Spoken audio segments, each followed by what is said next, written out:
Meu nome é Regina Vilela e eu sou jornalista independente. A mão e a rosa. Esse desenho está na bandeira do PDT, Partido Democrático Trabalhista. Foi o ex-governador Leonel Brizola quem trouxe esse símbolo para o Brasil, quando voltou do exílio, depois de perder o PTB para Ivete Vargas, sobrinha do ditador nazi-fascista Getúlio Vargas. Brizola trocou o B de brasileiro pelo D de democrático. Pronto, criou o próprio partido, o PDT, de viés socialista disfarçado de social-democracia, que no fundo é a mesma porcaria, porque o PTB tem as mesmas raízes, comunistas, fascistas, nazistas, enfim.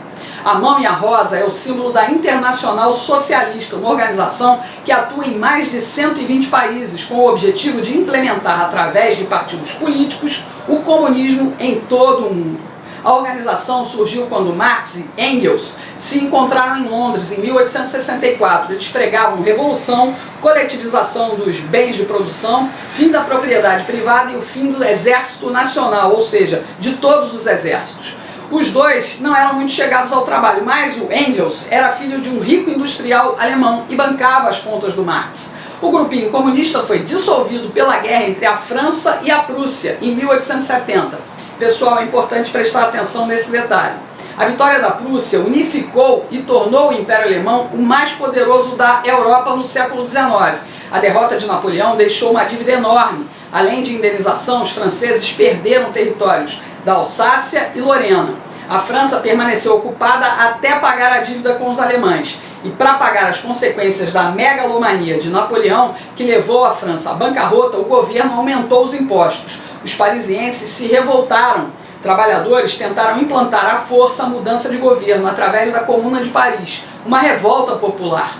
Mesmo fortemente armada, na Comuna as lideranças batiam cabeça e depois de 40 dias de confronto com o exército francês, a Comuna foi dizimada. Mas o movimento proletário francês foi o empurrão para que os partidos comunistas se juntassem com o propósito de fortalecer a ideia do comunismo em vários países. Nasceu ali a ideia de unificação europeia. Que engraçado! Em 1889, um congresso desses partidos em Paris recriou a Internacional, a segunda. Vai vendo se você já não ouviu falar de algo assim na América Latina, tipo Foro de São Paulo. Bom, a Segunda Internacional fortaleceu as bases para a Revolução Comunista de 1917 e o assassinato de toda a família imperial russa. Quando começou a Primeira Guerra Mundial, a organização quebrou, mas não morreu. Foi reformulada em 1923 e ressurgiu como Internacional Trabalhista e Socialista. Olha aí o PDT de novo aí.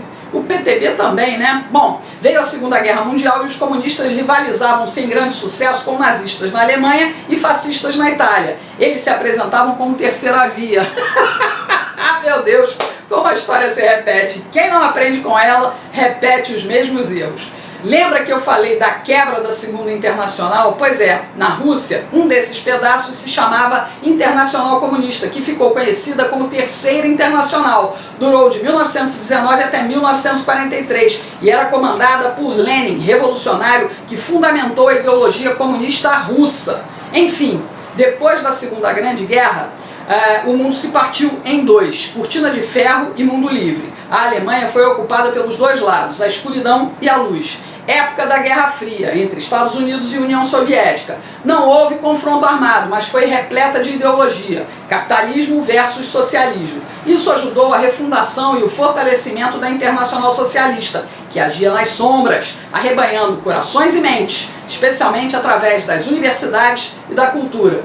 Como as palavras comunismo e socialismo assustavam, eles se reinventaram como social-democracia. Olha aí!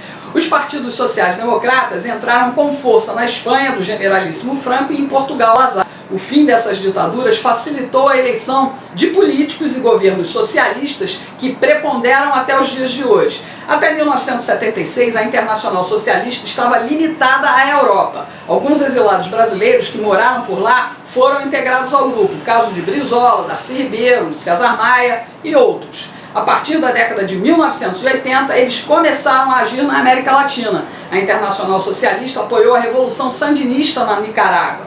De lá para cá, a Internacional Socialista abraçou todos os movimentos revolucionários europeus, africanos e latino-americanos, como a Frente Sandinista de Libertação Nacional. Você já sabe, a Internacional Socialista entrou no Brasil com Brizola e o PDT. E o PDT é considerado uma das grandes estrelas da Internacional Socialista. Por que será, hein? Bom, eles defendem temas como desarmamento, teoria do aquecimento global, aborto, controle social da mídia e da religiosidade. A Volkswagen aqui na Alemanha entrou num escândalo extraordinariamente grave, falseando indicadores de poluição globalmente. O senhor quer estatização das empresas? Não quero estatização, eu quero controle social. E o fim da ilusão moralista católica. O fim da ilusão. A humanidade precisa de controle.